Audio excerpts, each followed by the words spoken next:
child born in the developing world immediately faces many more challenges than one born here. Perhaps you would be one of the 12% of babies born prematurely.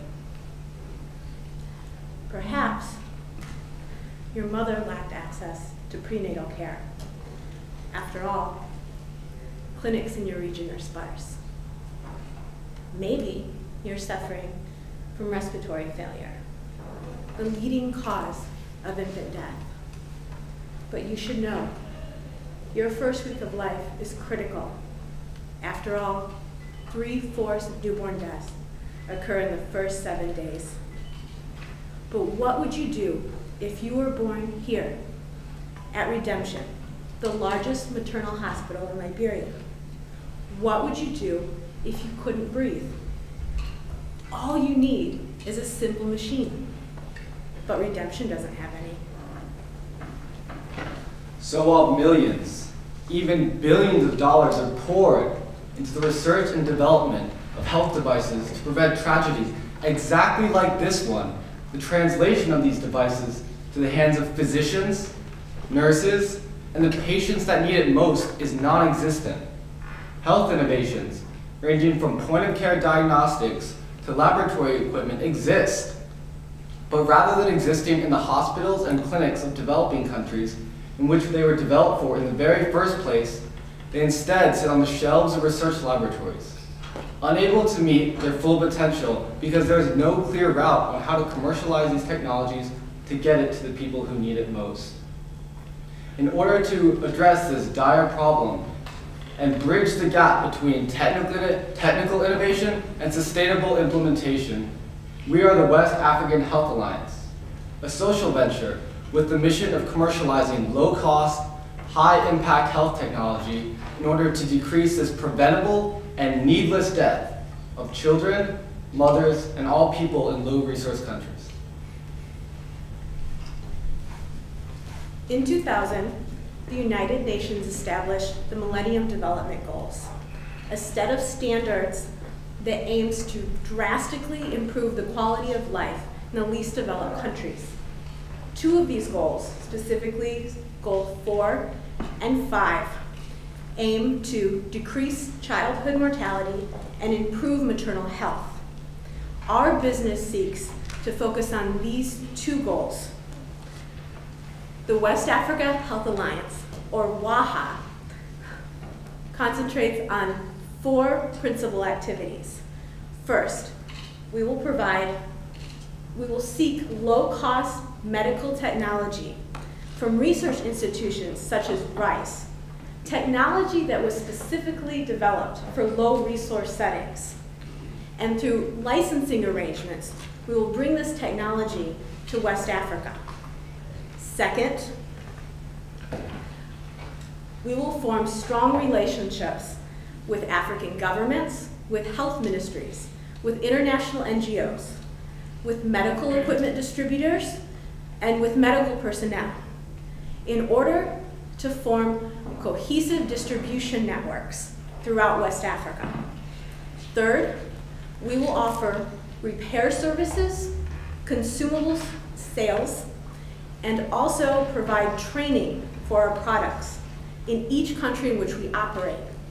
And lastly, once our distribution networks are well established, we will offer advisory services to the same research institutions from which we procure our products. Our first product will be the Commercialize bubble CPAP developed here at Rice University.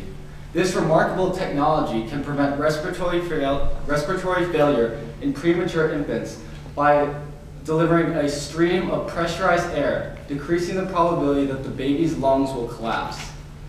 This device will quite literally allow the baby to grow out of this respiratory disorder caused by prematurity. This device is extremely robust, designed to run continuously for a number of years with very little maintenance and a low reliance on consumables. But the most compelling point is that it can be produced and sold for 1/10 of the current competition, which costs upwards of $6,000. Not only is this device extremely affordable, it's also clinically effective. This has been shown in two ways. First, it has shown equal performance to that $6,000 standard of care at the world-renowned Texas Children's Hospital in delivering therapeutic pressures. The second way it's been shown most recently is in a clinical trial in Malawi, where it was shown to be extremely effective at preventing respiratory failure in these premature babies. And this was sponsored by a $2 million grant from USAID. For the first time, bubble CPAP treatment is a viable solution for premature babies in developing countries. After our addition of the Primani bubble CPAP, we will then introduce two new devices, both also developed at Rice University. The first is an IV drip device, and the second is the Community Midwife Backpack. Both of these products align well with our goals of addressing the Millennium Development Goal 4 and 5 to reduce childhood mortality and improve maternal health. The IV drip is a low-cost mechanical solution for dispensing accurately IV fluid. This prevents overhydration in children and misallocation of medicine, which can result in a host of negative outcomes, including death. The second device, the Community Midwife Backpack, is essentially a toolkit of FDA-ready supplies for prenatal and postnatal care, as well as deliveries, both routine and emergency. We believe that these products fit well in our portfolio of health technologies to strive towards our goal of decreasing child mortality and improving maternal health. We will employ a two-pronged growth strategy, including both product diversification and geographic expansion. Like Nathan mentioned, future products include the Rice University Beyond Traditional Borders Community Midwife Backpack and IV Drip Monitor. We will also share our expertise in navigating the complexities of the healthcare system and commercializing technology in West Africa by providing niche advisory services down the line.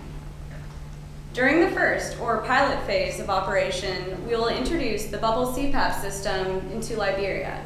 This will be a 6-month phase. During the second phase of operation, we will introduce the bubble CPAP system both to Nigeria as well as the rest of the Mano River region, which is a free trade zone. Also, in the second phase, we will introduce the Community Midwife Backpack as well as the IV Drip Monitor to Liberia.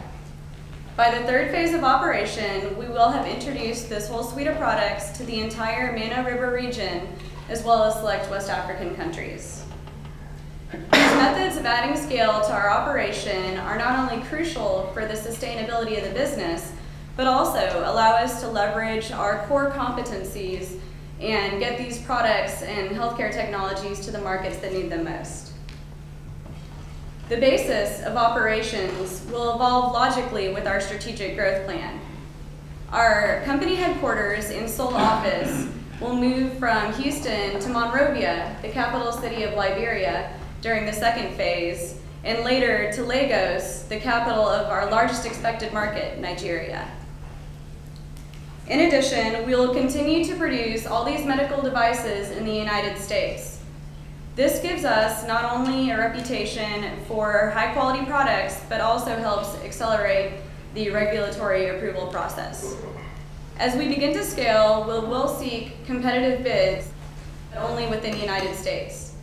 These marginally higher expected manufacturing costs, we believe, will be offset by the benefits of keeping production within the United States.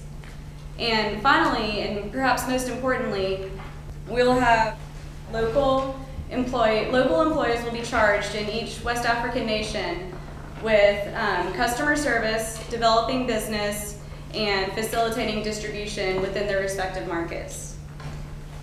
While we conducted our primary research in Africa, we had the opportunity to partner with MBA students at the University of Liberia.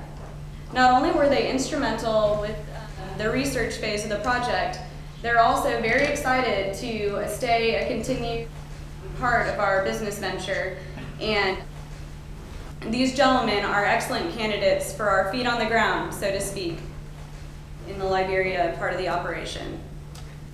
And as we scale, we'll have a country representative in each nation we operate. Our management team comes from a diverse set of backgrounds and has a wealth of experiences across several industries and functions. 3 of our team members are MBA students at Rice University and have business experience in areas such as consulting, real estate, and international development, and have been able to leverage this experience in developing an innovative business model for our venture. Another team member is currently a senior biomedical engineering student here at Rice. He's provided sound technical perspectives throughout the process and has even helped develop some of these low-cost, high-impact medical technologies through his involvement in the Rice Beyond Traditional Borders program. And finally, 2 of our team members are MBA students at the University of Liberia. These 2 men were invaluable whenever we were conducting our primary research and helping us understand the local market in Monrovia, in Liberia, and in all of West Africa. And we know that they have an entrepreneurial spirit and are excited to be involved with our venture moving forward. You heard a little bit about our 2-pronged growth strategy. Here, you see the financial implications of that strategy. By expanding geographically and at the same time adding complementary products to our offering, we're able to grow our revenue at a much higher rate. We're also able to achieve economies of scope and scale. By having one local representative to offer multiple products, he can leverage previous relationships and previously established distribution networks, therefore selling more product and achieving lower overhead. But most importantly, this model makes our business sustainable. So with increased revenue and decreased overhead costs through our tiered product rollout, ultimately, we're talking about profitability. Within 2 years of operations, we project that we will be able to achieve our first positive net income. And after 5 years of operations, by 2017, we will have created $700,000 of retained earnings, which is more than enough to recover our initial investment. So what is it going to take? Our business plan requires an initial investment of $640,000. This will cover our first 2 years of operational costs, in addition to an initial inventory for all 3 of our products. Our management team, as a sign of our commitment to this venture, is willing to contribute $20,000 of seed funding to this business, which leaves $620,000 that we are asking for from the investment community. In exchange for this funding, we will give these investors a 95% stake in our business moving forward. We've projected that in the first 5 years of operations, we'll achieve a 3% financial return. Now, this is relatively modest, but I'll tell you, it beats what you could get in a 5-year US Treasury bond by more than 4 times. Perhaps the most important component, though, is not the financial return. We prefer to quantify via social impact. You heard about the Millennium Development Goals, and we know that by focusing on core products that address these goals of maternal health and child mortality, we will be able to vastly improve the survival rates. Our goal here in our business model gives you a competitive financial return, but with maximized social impact. We know this is not your typical investment, but our hope is to offer a non-typical solution to a non-typical problem. Our proposition to you is this: with your social investment, you will gain ownership in an innovative, profitable, sustainable business that will help West Africa achieve its Millennium Development Goals related to child mortality and maternal health, and thus affect millions of infants and mothers in West Africa now and into the future. Thank you for your attention this evening, and we look forward to fielding your questions at the reception that follows.